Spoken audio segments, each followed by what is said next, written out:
Bem-vindo ao Future Enterprise Show. Neste episódio temos como convidado Carlos Oliveira, presidente executivo da Fundação José Neves e membro do European Innovation Council. Esta conversa será conduzida por Gabriel Coimbra, Group Vice President and Country Manager da IDC. O Future Enterprise Show é oferecido pela IDC Portugal e pela Nova IMS em parceria com a Nexlance. Bem-vindos a mais um episódio do Future Enterprise Show, uma iniciativa da IDC em parceria com a Nova IMS e com o apoio da Nexlance, um programa que pretende discutir os principais temas relacionados com o futuro das organizações numa economia cada vez mais digital. E Future Enterprise é o termo, é a visão, é a framework da IDC para aquilo que se pretende para uma organização no futuro, uma organização resiliente, ágil e capaz de inovar de uma forma contínua numa economia cada vez mais digital. E cada episódio temos uma conversa com uma personalidade que acreditamos que esteja ou a criar ou a transformar uma Future Enterprise ou a contribuir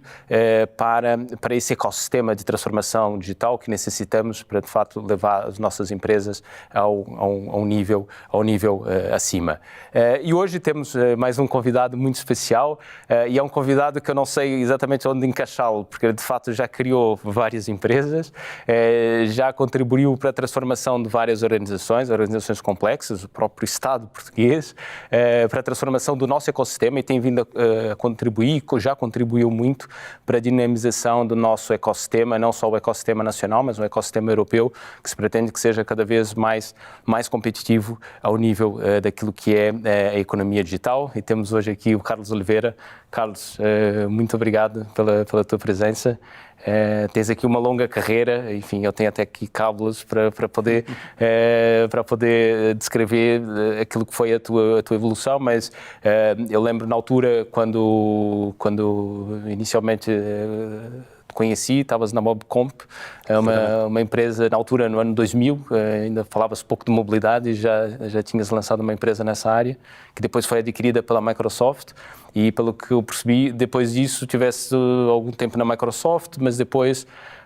lançasse, enfim, várias iniciativas, quer em termos de Business Angel, quer em termos de Venture Capital, e enfim, ajudaste a criar e acompanhaste, enfim, várias empresas, eu diria dezenas de empresas.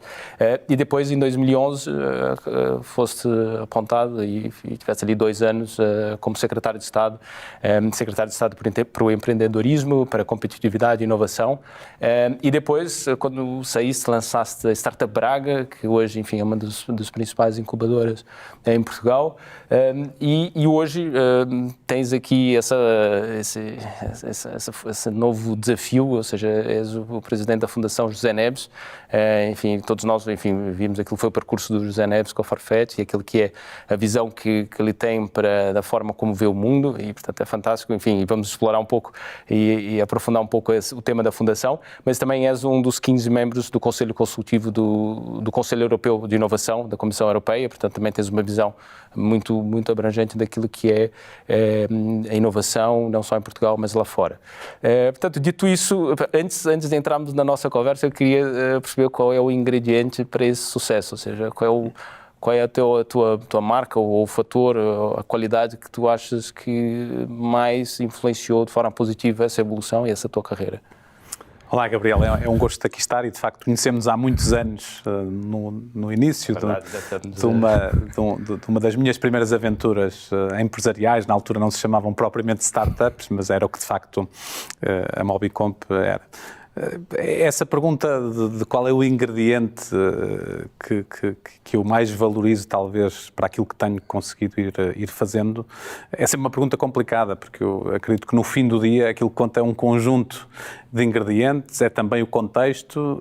o acreditarmos no que estamos a fazer e depois também um pouco de sorte para estarmos no lugar certo, à hora certa, que as coisas podem acontecer. Eu diria que uma das características que considero que é mais importante é de facto o acreditar e aliado a uma ambição. Acreditamos que é possível fazer mais, atingir melhores. Eu diria que é quase uma insatisfação permanente e em que os sucessos, pelo menos eu olho para os sucessos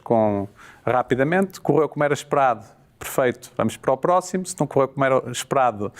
vamos perceber o que é que correu menos bem e o que é que tem que ser melhorado para que não volte a acontecer dessa maneira. Portanto, eu acredito muito neste tema da ambição e, acima de tudo, do acreditar. Eu acho que, enquanto povo, uma das limitações maiores que nós temos são as autolimitações que nós nos impomos muitas vezes por não acreditarmos que somos capazes, que vamos conseguir, obviamente, tendo sempre noção daquilo que são as nossas capacidades, daquilo que são as nossas limitações, porque evidentemente não faz sentido lutarmos por coisas para as quais, porque estão para além dos nossos limites, e eu diria que o autoconhecimento dessas vertentes, aliado a esta ambição de fazer mais, de se querer fazer melhor, acho que são alguns fatores que eu, em mim próprio, quando tento fazer algum tipo de introspeção, acredito que é aquilo que faz com que eu vá conseguindo fazer as coisas que estou a fazer. Não, é curioso, não é? Porque eu já não lembro qual era o autor, mas que dizia: se nós acreditamos que não vamos conseguir, certamente. Se nós acreditamos que vamos conseguir, enfim, tudo é possível. Aumentamos a probabilidade. Aumentamos a probabilidade. Eu acho que isso eu acredito muito, que é ter uma noção daquilo até onde podemos ir. Claro. E depois, obviamente, juntar os esforços, juntar as equipas, juntar os recursos que nos permitam atingir esses objetivos que nos propomos e que eu acredito que nunca devem ser fáceis. Aliás, aquele livro famoso de gestão, o Good to Great, ou de bom a excelente, eu revejo muito nesta perspectiva de há alguma coisa em que nós temos que ser excelentes, não basta sermos bons. E há muitas coisas onde somos apenas bons, entre aspas, mas há algumas coisas onde nós queremos ser excelentes e temos que as encontrar, perceber quais é que são e depois lutar sempre por essa excelência, seja nas empresas, seja a nível pessoal, sabendo que não vamos ser excelentes em tudo, mas escolher bem os nossos nichos de excelência e, se forem organizações, em particular, aqueles nichos onde nós possamos ser excelentes numa perspectiva mais alargada do que apenas Portugal, seja geograficamente, seja setorialmente, acredito muito nessa perspectiva. Não, sem dúvida, sem dúvida. E já vamos falar um pouco sobre onde é que a nossa economia portuguesa pode, de facto, ser excelente e ser competitiva, mas antes queria falar um pouco da Fundação José Neves. Não é? Há aqui um objetivo da Fundação que é transformar Portugal numa economia do conhecimento, não é? E por aquilo que eu percebi, há um comprometimento do José Neves, que é o fundador, de comprometer 2/3 da sua riqueza com a Fundação, portanto acho que é um ato, enfim, fantástico, por parte de alguém que de facto conseguiu fazer essa diferença e ser excelente a nível mundial. Quero partilhar um pouco comigo um pouco mais esse objetivo e como é que vamos lá chegar? Sim, a Fundação José Neves nasce, obviamente, da vontade do José em contribuir para o país que o viu nascer e que lhe deu os ingredientes para ele poder ter o sucesso que está a ter e que seguramente vai continuar a ter no futuro. E se isto é uma realidade mais ou menos comum nos Estados Unidos, em alguns países do norte da Europa, de que os empreendedores ou as pessoas bem-sucedidas depois dão de volta à sociedade algo mais do que aquilo que já estão a dar e, portanto, querem de alguma maneira apostar em causas de bem comum, aquilo que nas conversas iniciais que tivemos ainda antes do IPO, da entrada em bolsa da Farfetch, entre mim, o José e o António Murta,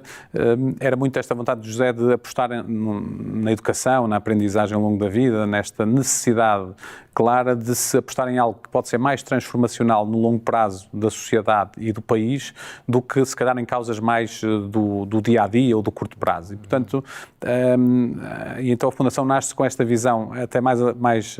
de poder ser um ator que ajuda Portugal, ou que ajudará Portugal, a transformar-se numa sociedade do conhecimento em que, de facto, o conhecimento, a aprendizagem e o desenvolvimento pessoal são, digamos, os motores do desenvolvimento do país, da felicidade das pessoas,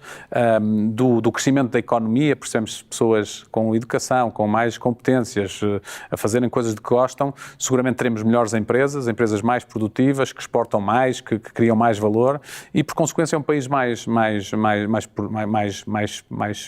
desenvolvido e mais propenso a dar uma melhor qualidade de vida aos seus cidadãos. E, portanto, estas, digamos, são um bocadinho as bases da Fundação. O José, como disseste,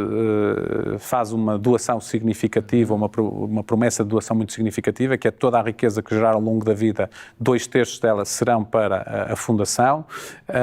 Aliás, isso leva a que seja o único português, portanto, que está no Giving Pledge, que é, digamos, uma iniciativa do Warren Buffett e do Bill Gates, precisamente para promover a filantropia a nível mundial de multimilionários que doem pelo menos 50% daquilo que é a riqueza que geram, e portanto o José é o primeiro português até o momento a estar presente nessa lista, e aquilo que estamos a fazer é, acima de tudo, tentar ser uma fundação de ação. Somos todos empreendedores, os cofundadores, digamos assim, o fundador e os 2 cofundadores, e portanto aquilo que estamos a tentar é ajudar a encontrar os locais e as oportunidades para lançarmos programas que se diferenciem e que possam ter impacto, sempre muito baseados, quer nos nossos pilares de atuação, o upskilling, o reskilling, a aposta em pensar hoje a educação do futuro, o desenvolvimento humano, nestas vertentes, mas sempre pensar também numa perspectiva quer de impacto, no curto e do médio prazo, e médio e longo prazo, até porque estamos a falar de uma iniciativa que é uma maratona, portanto é para os próximos muitos anos e várias décadas esta iniciativa, portanto não é algo de curto prazo, e sempre com esta perspectiva de como é que vamos poder efetivamente trazer algum contributo ao país. E achamos que nesta primeira fase tem que ser contributos muito pragmáticos, baseados sempre que possível em evidência e em factos e em números e em coisas que nos permitam tomar decisões mais informadas e também ajudar os portugueses a tomarem decisões mais informadas. Um dos exemplos que lançamos foi o portal Brighter Future, em parceria com o INE, com a Microsoft, com o OutSystems, que nos permite, ou que o objetivo é permitir quer aos pais, quer aos alunos, quer às pessoas que estão no mercado de trabalho, quer a instituições, governo, instituições de ensino e outras, terem acesso a um conjunto de informação muito relevante sobre o estado da educação, do emprego e das competências. É possível, por exemplo, no Brighter Future consultar a evolução salarial de determinada profissão, essa evolução em termos de género, em termos etários, quais são as competências mais pedidas tipicamente para aquela profissão, como é que está a taxa de desemprego, se há uma tendência de aumento ou de diminuição da empregabilidade, quais são os cursos que podem dar acesso às competências que essa profissão tipicamente solicita. Depois daí podemos ver competências e cursos, e nos cursos a taxa de emprego ou de desemprego desses cursos. Portanto, é uma panóplia de informação, um sistema bastante complexo, com mais de 200 milhões de registros depois de feito um primeiro tratamento à informação base, e portanto e o objetivo é ajudar os portugueses a tomarem decisões informadas sobre a sua carreira, sobre a sua educação, sobre as competências que devem desenvolver para hoje e acima de tudo para o futuro. Portanto, essa foi uma das primeiros programas que lançamos. Outro dos programas iniciais também são as bolsas reembolsáveis da Fundação José Neves, os que nós denominamos DISA,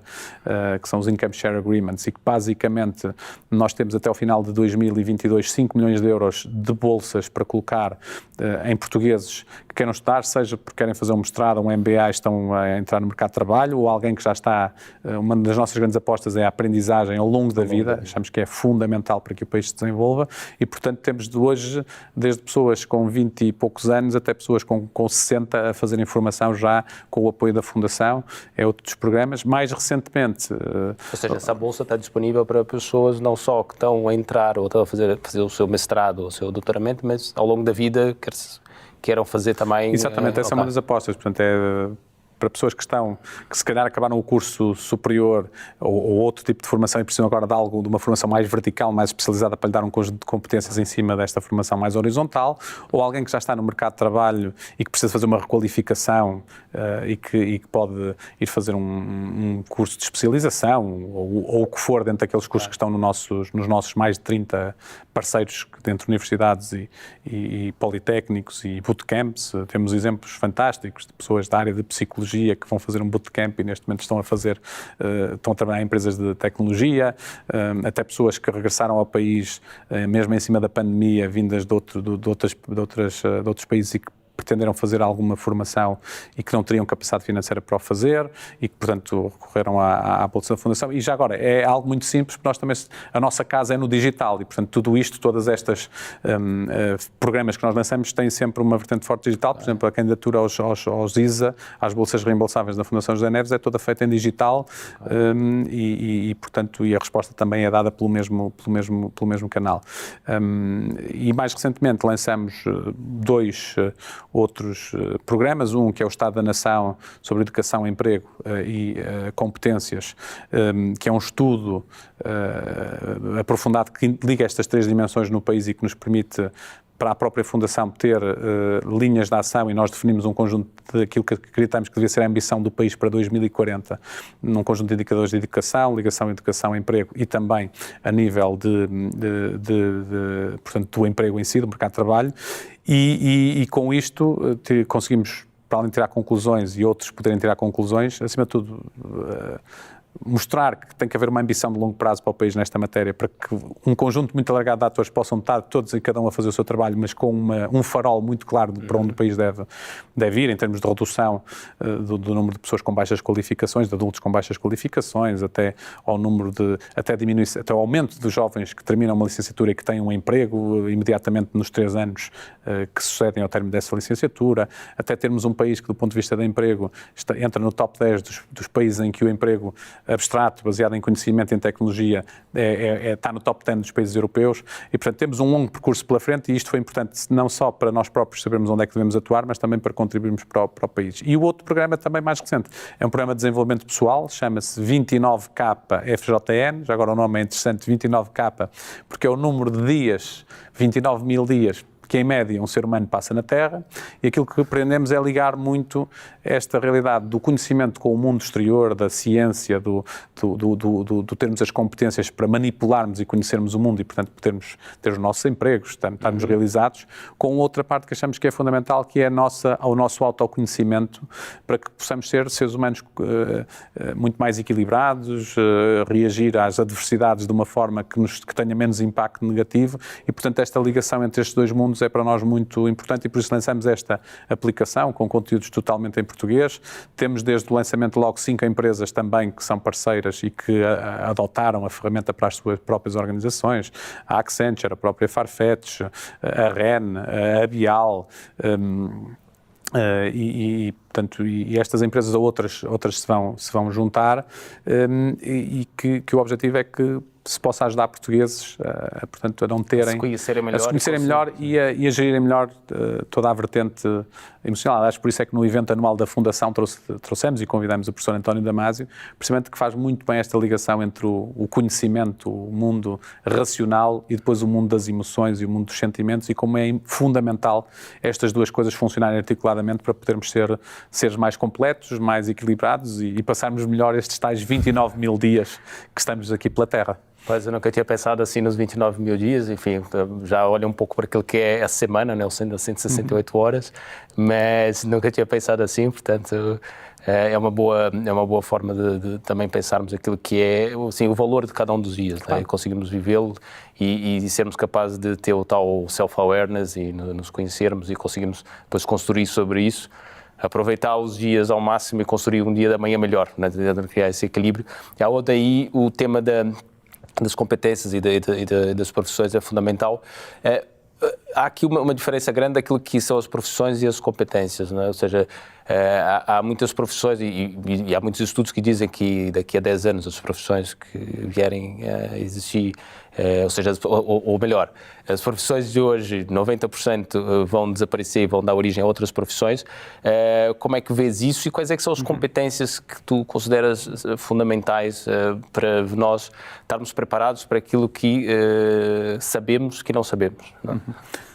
Bom, eu posso dizer logo, a resposta mais objetiva que eu posso dar é dizer consultem o Estado da Nação, porque temos lá precisamente, e o próprio Brighter Future, dados muito concretos que não são opinativos, é o que é que o mercado está a procurar, o que é que são as competências e onde é que elas estão a evoluir. Aquilo que nós vemos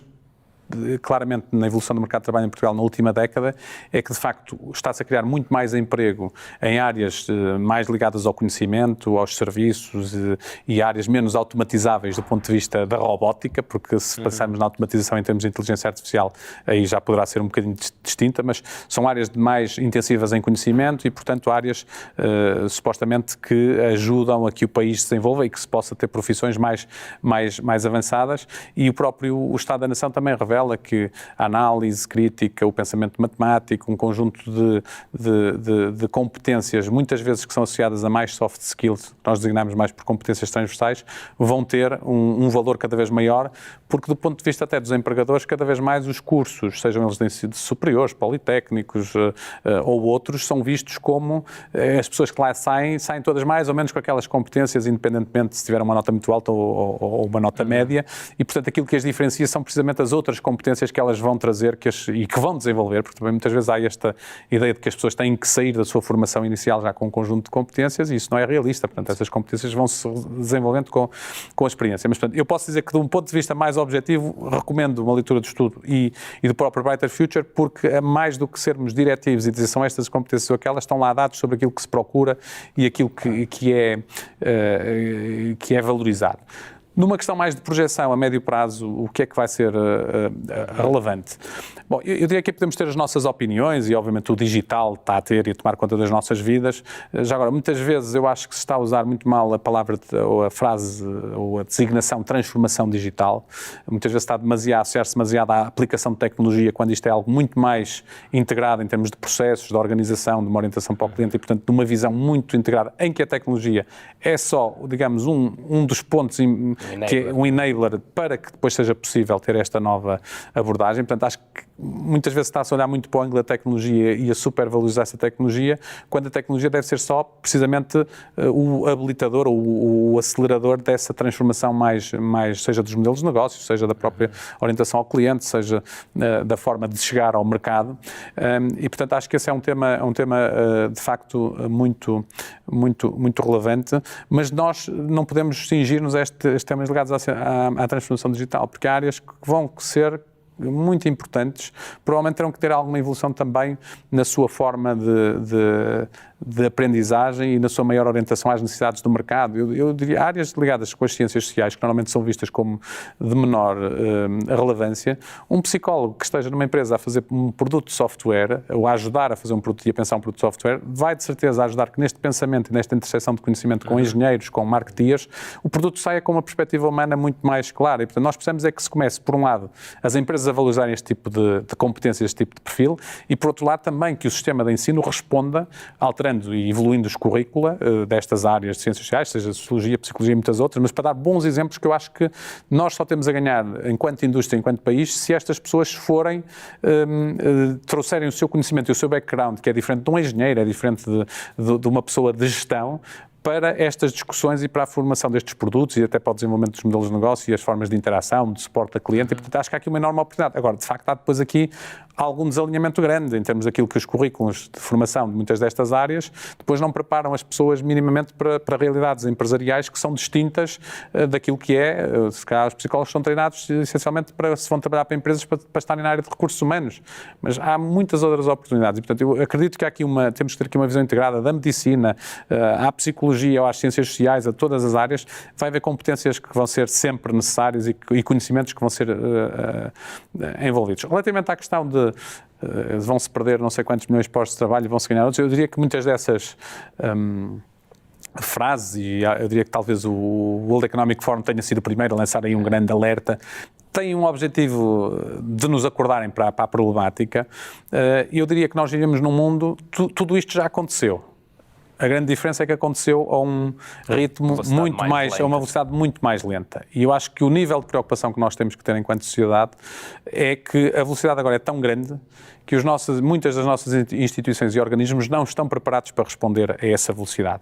Instituições, organismos e as próprias pessoas. E, portanto, eu diria que esse é o grau de preocupação que temos, porque isto já aconteceu no passado. Quando tivemos a Revolução Industrial, as pessoas deixaram de estar na agricultura uma parte significativa para rapidamente, mas o rapidamente aqui se calhar foi em 50 ou 100 anos, passarem a estar mais na indústria e mais noutras áreas. Nós agora estamos a falar de ciclos muito curtos, ciclos que já nem são de uma geração, são ciclos mais curtos, às vezes de 5, 10 anos. Quer dizer, quando a obsolescência do conhecimento nas áreas mais de tecnologia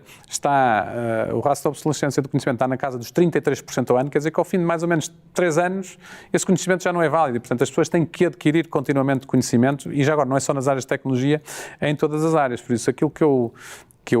eu acredito é que vão seguramente aparecer novas profissões, novas funções que hoje nós nem imaginamos, mas há um conjunto de competências base e transversais que não vão ser muito diferentes daquelas que já hoje são muito valorizadas e, portanto, acredito que é importante valorizar também nos currículos, seja de cursos de ensino superior, de ensino politécnico, de ensino superior universitário, ensino superior politécnico ou técnico-profissionais ou profissionais, que haja de facto uma adaptação rápida dos currículos para trazer estas competências e depois também, algo que nós advogamos muito na Fundação, que é o aparecimento de novos tipos de formação, mais de curta duração, mais focados em competências mais específicas e que dão se calhar ali uma competência vertical ou um conjunto de competências verticais fortes num curto espaço de tempo, que possa ser aproveitado para upskilling de pessoas ou que estão a entrar no mercado de trabalho e que não têm aquelas competências e precisam de as ganhar, ou pessoas que já estão no mercado de trabalho e que precisam de continuar a desenvolver competências para se manterem úteis e satisfeitas com aquilo que fazem, ou mesmo depois tudo aquilo que tem a ver com requalificação. Quando nós estamos num país em que 47,8% dos portugueses adultos não têm sequer o ensino secundário terminado, nós temos aqui, de facto, que encontrar soluções distintas das que tivemos até hoje, porque, em termos de formação... E é possível fazer o upskill? É possível fazer o upskill e o reskill. Agora, é importante, na minha perspectiva, é que se foque naquilo que é de facto importante, que é o trazer novas competências. Não é que essas pessoas passem a ter o grau de terem completado o secundário ou terem agora um curso técnico. Não é isso que depois o mercado de trabalho vai valorizar. Vai valorizar se as pessoas depois efetivamente têm a capacidade e as competências para fazer aquilo que é preciso. E, portanto, mais uma vez também no Estado da Nação, nós fazemos esta alerta para a importância do alinhamento entre mercado de trabalho e aquilo que é a oferta formativa e a oferta de talento, que já agora fica muito patente. Nós hoje temos cerca de 20% dos jovens recém-licenciados estão desempregados ao fim de recém-licenciados, ou seja, no período de 3 anos depois de terminarem o curso estão desempregados. Mas há aqui depois outro indicador ainda mais, adicionalmente a este também, é que depois há 15%, ou um pouco mais de 15% dos jovens que estão empregados recém-licenciados, que estão a fazer tarefas para as quais não precisavam daquele grau de formação. E, portanto, temos aqui claramente um desalinhamento e temos que ser muito rápidos a resolver isto. Acho que não é preciso mais diagnósticos, e os diagnósticos estão mais do que feitos, é preciso a ação e é preciso encontrar, e portanto o sistema tem que reagir rápido, sabendo que não vai acertar em tudo e portanto tem que ter depois a capacidade de ir afinando o tiro, digamos assim, para poder corrigir aquilo que possam ser opções menos concretas. E enquanto continuarmos numa perspectiva muito de continuidade, isto vai lá, já muitas vezes se disse que a educação ia ter que mudar e não mudou e por aí dentro, eu acho que neste momento devemos ser um bocadinho menos otimistas. O que é que se pode fazer assim a curto prazo para isso mudar? Bom, aquilo que nós acreditamos é que, lá está, usar dados e informação para tomarmos decisões sobre para onde é que vai a procura, quais são as competências, os education providers ou os fornecedores de formação, sejam eles quais forem, olharem e criarem novos modelos, novos tipos de formação, articuladamente também já agora com as entidades do mercado de trabalho, não para resolver questões do curto prazo, porque eu acho que esse seria um erro, mas por questões de médio e longo prazo, mas que haja aqui um entendimento e que haja esta ligação na transferência de conhecimento. Não estou a falar de alterar, dizer agora os cursos superiores não são importantes, claro que são muito importantes e são uma base muito relevante, mas temos de ter aqui outro tipo de formação. Assim, alguém que tem 45 anos, por exemplo, esteja no mercado de trabalho e de repente perca o emprego e precisa de outras competências, não vai fazer uma licenciatura ou um mestrado, ou não pode ter só estar num país que só lhe dá oportunidades de formação com qualidade na área da gestão e economia, porque é preciso que haja este tipo de formação para outras áreas. E, portanto, há aqui muitos caminhos e nós estamos a trabalhar em alguns e o Estado da Nação também demonstra depois alguns caminhos possíveis, mas acima de tudo eu acho que temos é que nos preocupar com os indicadores de output, que é, no fim do dia, não é o indicador estatístico que é relevante, esse serve-nos para nós termos uma noção de como é que o país está. O relevante é que as pessoas ganhem competências, que aprendam, que tenham conhecimentos para que, de facto, o conhecimento seja o elevador social e do desenvolvimento das pessoas. O tema de como é que as profissões vão evoluir, quer dizer, nós já hoje, infelizmente para Portugal não temos profundidade de dados para fazer essa análise, mas já ouvimos, por exemplo, para os Estados Unidos a ser feito, já hoje é possível perspectivar o que é que são as profissões do futuro para algumas áreas. Eu dou um exemplo, já no outro dia estávamos a fazer um exercício com uma entidade e o exemplo era, vamos ver o que é um engenheiro mecânico, isto para os Estados Unidos, porque, como disse, para Portugal não temos profundidade de dados para fazer esta análise, mas com base nas procuras de emprego e nas pessoas empregadas, e o sistema mostra-nos que um engenheiro mecânico tem estas 10 competências core mais importantes. Se a seguir dissemos, mas eu agora quero saber o que é um engenheiro mecânico que tem conhecimentos de condução autónoma. As 10 competências core são totalmente distintas das 10 competências core do engenheiro mecânico tradicional. Ora bem, isto é um exemplo que não é académico, infelizmente não o conseguimos ainda por não termos os tais dados suficientes em Portugal para projetar isto, mas isto mostra-nos qual é que pode ser o caminho da formação, por exemplo, nesta área, de cursos que complementem a formação, por exemplo, em mecânica, que lhes deem estas competências para quem precisar. Portanto, há aqui muito caminho para fazer. Nós advogamos muito que é preciso medir impacto e é preciso tomar decisões com base em dados e em informação o mais agregada possível e, portanto, são também... Ou seja, o papel da Fundação é trazer essa informação para os players, no fundo, quer que seja para aqui as entidades públicas, né, universidades, politécnicos. Sim, é trazer essa informação, mas atuarmos também. Ou seja, nós temos os nossos próprios programas, nós vemos-nos muito como uma fundação, eu diria quase startup. Portanto, temos a vantagem de sermos uma entidade nova, que vem com este mindset já muito empreendedor. Vamos experimentar, acreditamos que há ali, fazemos uma avaliação prévia de impacto e acreditamos que há ali um potencial grande de isto ter impacto, como é as bolsas. Fazemos um primeiro piloto de 2 anos com 5 milhões de euros. Estamos a fazer já agora, trabalhando com a nova SBE, a olhar para o impacto que este programa está a ter e que vai ter e depois projetar um impacto sistémico se em vez de 5 milhões isto tivesse 20, 25, 50 ou o que fosse. E depois vamos para o próximo ciclo e, portanto, fazer isto por iterações e, portanto, o nosso objetivo é sempre programas muito práticos, postos no terreno, que tenham objetivos concretos e que nós vamos medindo e obviamente, estamos sempre a falar que os impactos mais sistémicos terão que ser sempre vistos no longo prazo, porque é assim que acontecem nestes mundos. Não, fantástico. Acho que era preciso, de facto, aqui acelerar esse processo que nós estamos a ver também a nível global, toda essa transformação a nível do ensino para preparar as nossas pessoas para um mundo que vai ser certamente diferente. Em termos dessa preparação, ou seja, aqui eu também concordo plenamente, a educação é um fator fundamental, se não o mais relevante. Eu que nasci no Brasil e estudei sempre em escolas privadas no Brasil, vim para cá e entrei aqui no 8º ano numa escola pública e também fiz o meu curso superior também numa universidade pública com um ensino fantástico e acredito que isso pode ser diferenciador para a sociedade, portanto acho que é fantástico. Há aqui um outro fator que é importante, que é também nosso tecido empresarial, ou seja, claro que depois, tendo uma boa educação, o nosso tecido empresarial há de ser mais competitivo e estar mais bem preparado. Mas como é que tu vês hoje o nosso tecido empresarial, para além da questão das competências? Queres dar um overview de qual é a tua perspectiva? Eu acho que, acima de tudo, tem havido, como já agora também na área da educação, uma evolução muito significativa nas últimas décadas. Portanto, agora mais uma vez naquela coisa que eu também falei no início, da insatisfação permanente, não nos podemos dar por satisfeitos pelos progressos que fizemos, porque não são suficientes, número 1, e 2, porque também foram muito acelerados, porque partimos de uma posição muito baixa quando comparada com os nossos parceiros europeus, para não ir a outras geografias. E, portanto, eu diria que há aqui uma evolução positiva, há uma nova geração muito mais qualificada, que começa ou já entrou, de onde saem também as primeiras empresas que se chamam unicórnio, não acho o nome muito feliz, mas é aquilo que as pessoas entendem e, portanto, vou usá-lo, mas é daí que saem estas empresas com potencial impacto e que demonstram que é possível fazer diferente daquilo que era expectável e com uma criação de valor enorme, potencial e outra já real, em prazos de tempo relativamente curtos. Não é? O exemplo da Farfetch são 10 ou 11 anos até, e portanto com uma empresa que hoje vale, dependendo dos dias em bolsa, mas entre 16 e 20 mil milhões de dólares e portanto estamos a falar de uma criação de valor muito grande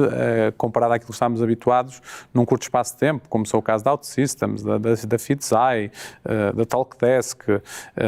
e esperemos que de muitas outras que aí venham. E portanto nós estamos a ter uma evolução muito significativa. Agora não podemos nunca esquecer-nos de onde vimos e onde estamos hoje. Mais uma vez voltando, e que os outros estão a evoluir e que estão. Nós não nos podemos esquecer que, e o Estado da Nação, portanto, que nós fizemos demonstra isso, que 46% dos empregadores portugueses têm no máximo um ensino secundário terminado. E, portanto, isso é também um indicador de que precisamos de atuar muito numa qualificação dos portugueses em todos os níveis hierárquicos e em todas as idades. Portanto, não é algo específico para uma área ou para um setor ou para um segmento etário. Não, é de facto um desafio enorme para toda a sociedade. E, portanto, nós temos tido aqui uma evolução, eu diria, muito positiva, sendo que ainda estamos, eu diria, aquilo que é a minha leitura, em muitos setores ainda olhar muito para o curto prazo, ou seja, nós quando falamos da importância da inovação das empresas, é uma forma delas aumentarem a sua competitividade, de se diferenciarem e se tornarem relevantes num contexto muito maior que o espaço geográfico português, porque esse não é suficiente para manter e fazer desenvolver o nosso nível de vida e a nossa economia. E para isso, de facto, precisamos de continuar este crescimento e até aumentar a sua aceleração. Não é possível nós termos empresas inovadoras se estas empresas estiverem a olhar apenas para o ano fiscal atual ou, no limite, para um bocadinho do seguinte. Se não houver uma visão de mais médio e longo prazo, não é possível fazer uma inovação de produtos mais significativos e pensar que isto não pode acontecer só nas grandes, porque nas grandes vai acontecendo, também tem que acontecer nas médias ou nas mais pequenas, até porque o nosso perfil de empresas é essencialmente micros e pequenas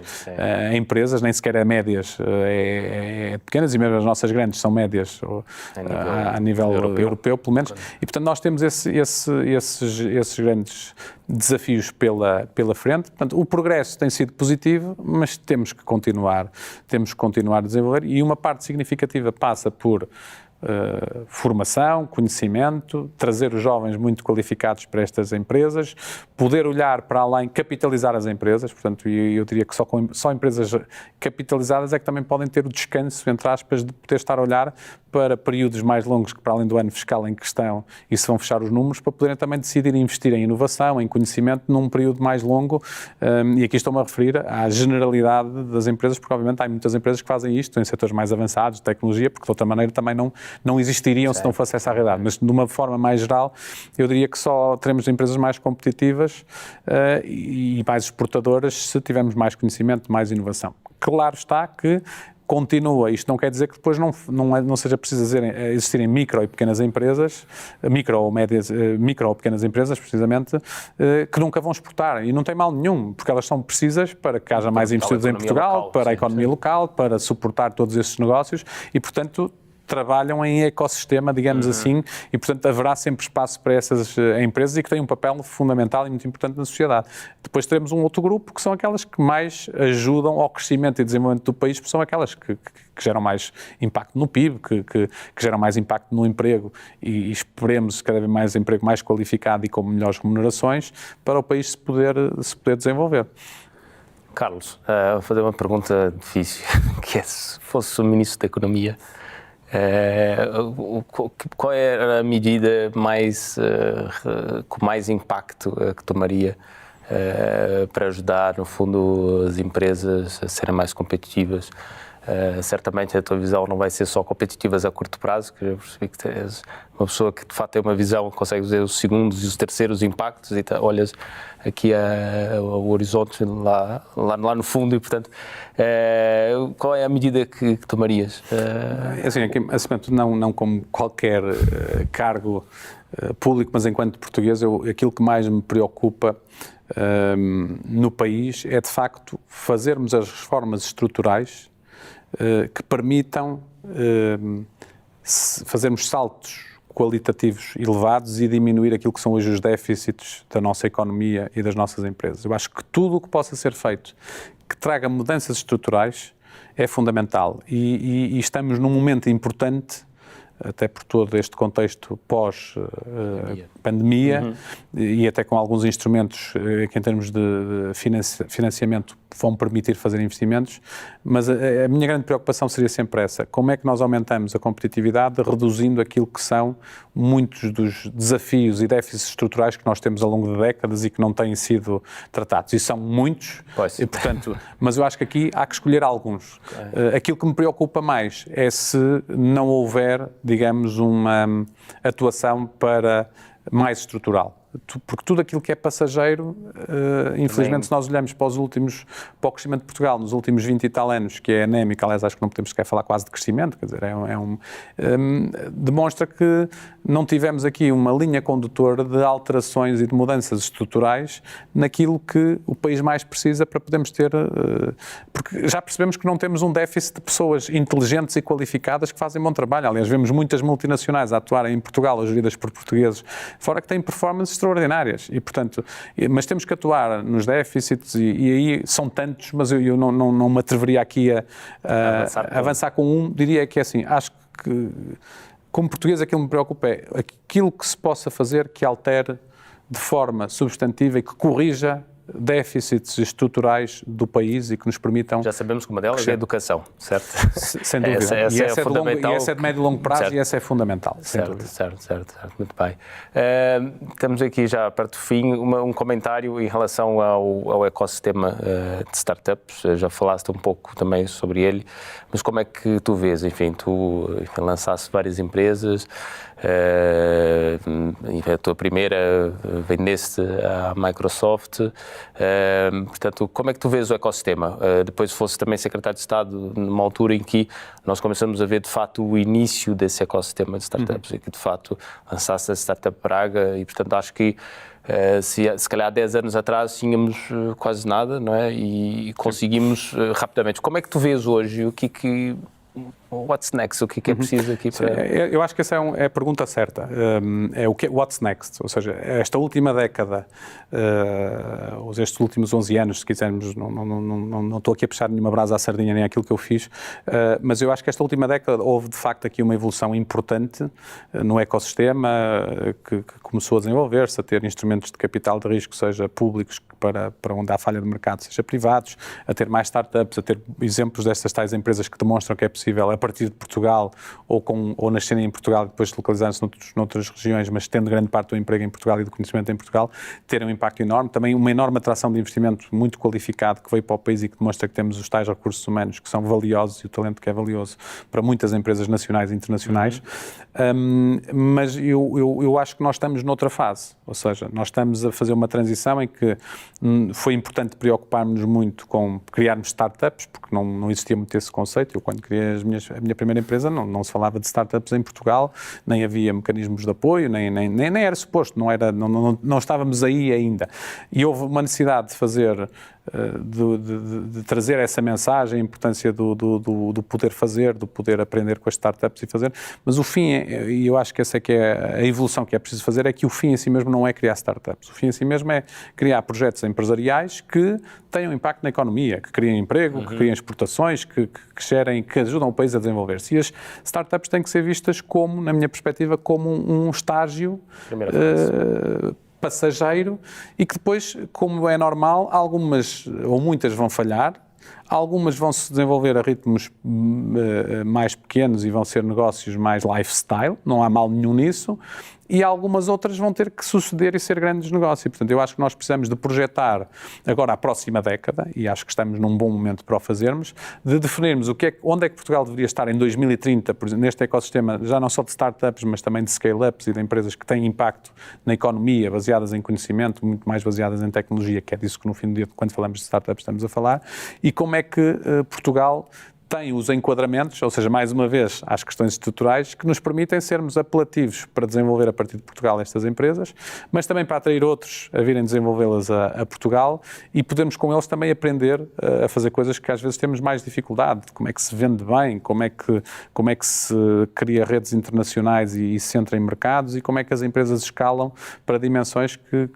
de facto fossem relevantes. E o exercício pode ser feito com variáveis, por exemplo, é que há aqui coisas que variam. Nós tivéssemos 100 empresas que empregam 100 pessoas e que cada uma fatura 10 milhões de euros, já estamos a fazer impacto na economia. Agora, em vez de 100 novas empresas que fazem isto, destas startups que não têm estas vendas, mas tivéssemos 50 que faturam 100 milhões e empregam 500 pessoas, quer dizer, o impacto disto é enorme para o país e passa. Portanto, eu acredito muito que nós temos é que definir, enquanto país, agora qual é esta nova fase do empreendedorismo, das startups e aquilo que deve ser depois todo o contexto que deve permitir que o level, que tenhamos aqui um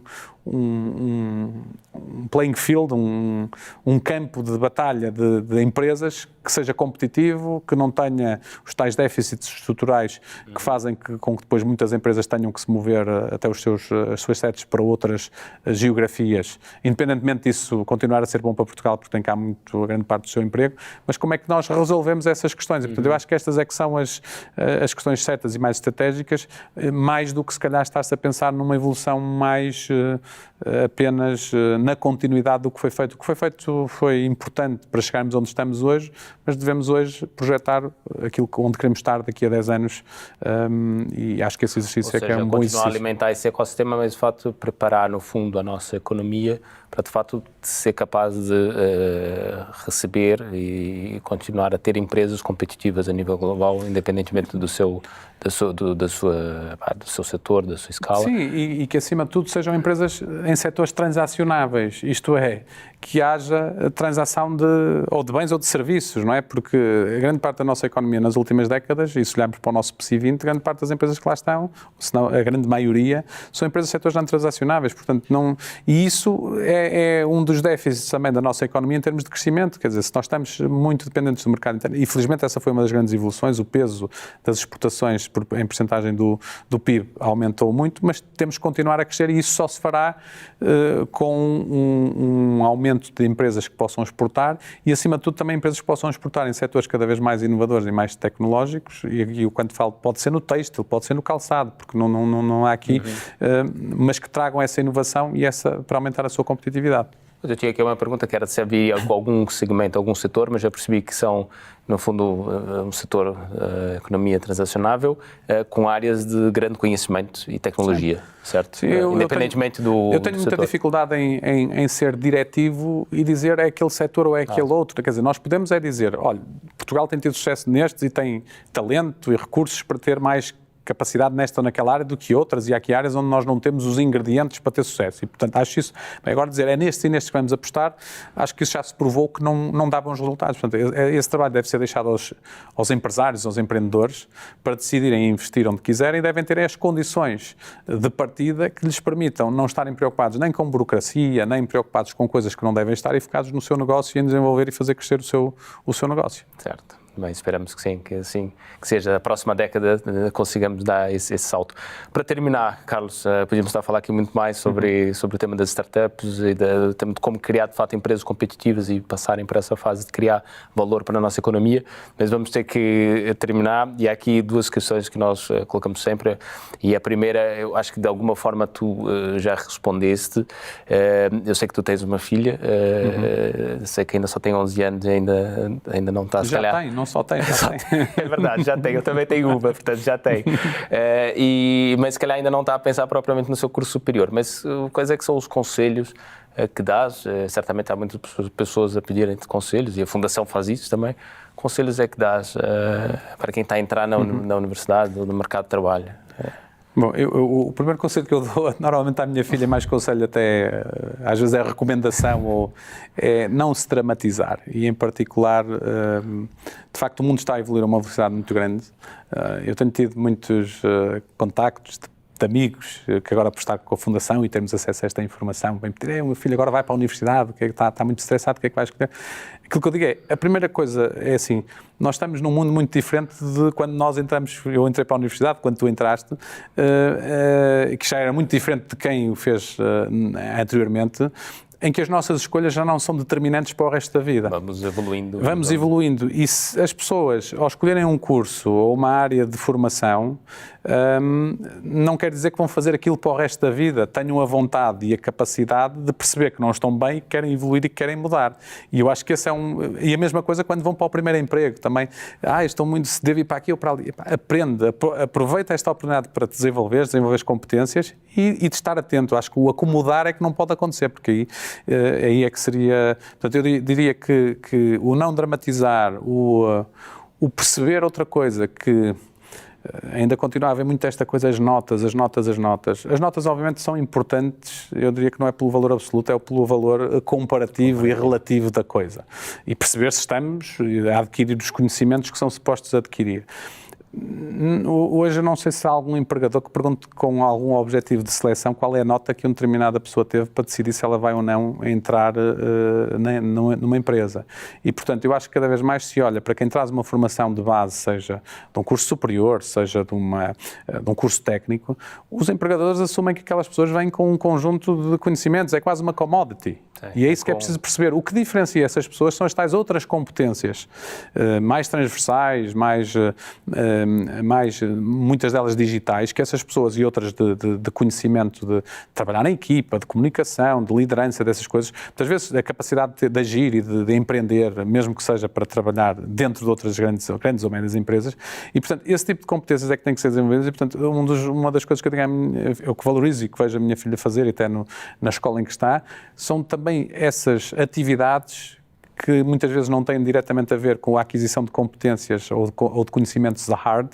mas sim de falar em público, trabalhar em equipa, todas estas competências que depois no fim do dia é aquilo que podem diferenciar quando chegamos ao mercado de trabalho ou quando chegamos ao mundo pós-educação inicial. Não, sem dúvidas, a questão da comunicação é crítica, ou seja, já não lembro quem que dizia que o mais importante era sabermos aprender e comunicar. O resto depois resolve-se. Fica aqui então a sugestão. E para terminar, 2, 3 livros que te marcaram e que recomendas aqui aos nossos ouvintes, quer a nível profissional ou a nível pessoal? Sim. Bom, um mais recente que li, O Saber e Sentir, do António Damasio, e que recomendo por esta ligação entre entre o saber, o sentir, a emoção, a razão, a ideia muitas vezes que nós tínhamos, até pela nossa cultura, desta separação entre a emoção e a razão, e que a razão e que a emoção era um oposto da razão. Quer dizer, o António Damasio, na sua investigação e nos seus livros, mostra-nos muito bem que há aqui uma base biológica para os sentimentos e para as emoções que se liga depois com a razão, e portanto está tudo interligado, e enquanto não percebermos isso e trabalharmos isto como um sistema totalmente integrado, provavelmente não teremos ou não atingiremos aquilo que queremos atingir. Portanto, este é um livro que eu recomendo, é um livro que já agora saiu em Portugal e ainda não saiu nos Estados Unidos por causa da pandemia. Outro livro que eu também li e que também recomendo particularmente, não é só para quem gosta de saber sobre inteligência artificial, mas quem queira perceber um bocadinho as dinâmicas empresariais e os grandes desafios que a inteligência artificial está a trazer ao mundo, que é o AI Superpowers, do Kai-Fu Lee, e que basicamente mostra que a guerra da inteligência artificial está a passar entre os Estados Unidos e a China. A Europa nem é referida quase no livro, o que é bastante assustador para nós europeus, e perceber que há ali algumas coisas que nos devem levar a pensar, é que provavelmente, dado o volume de dados e de informação que a China tem, poderá, mesmo tendo engenheiros da AI menos famosos e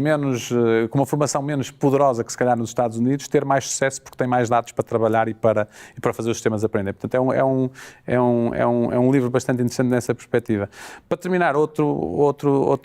livro ou outro conjunto de livros, eu gosto muito do Mikio Kaku, porque acho que nos traz uma visão deslocada do mundo em que estamos sobre a humanidade, sobre o espaço, sobre outros universos, e em particular aqui o Futuro da Humanidade, ou Future of Mankind, que é um dos livros que eu acho que é muito interessante porque nos revela ali ideias completamente deslocadas daquilo que é hoje o nosso mundo, mas que nos abrem ali portas para ideias até de empreendedorismo, para ideias do que é que nós podemos fazer na nossa vida e para ideias que estão tão longe daquilo que nós pensamos no dia-a-dia que nos levam, se calhar, a voar e a refletir.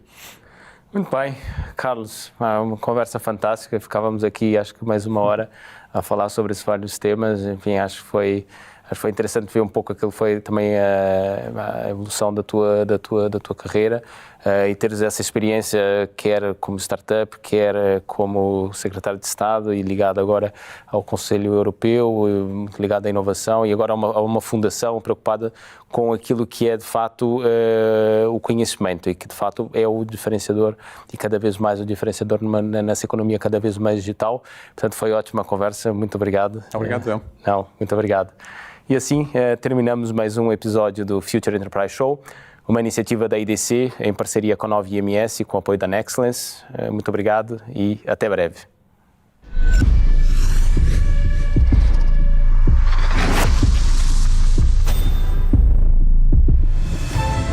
Nexcellence by Glint, uma parceria para criar o futuro digital, com respostas baseadas em experiência, com dimensão e ambição, com uma visão global e talento nas competências mais inovadoras. Nexcellence, powered by Glint. Knowledge to empower.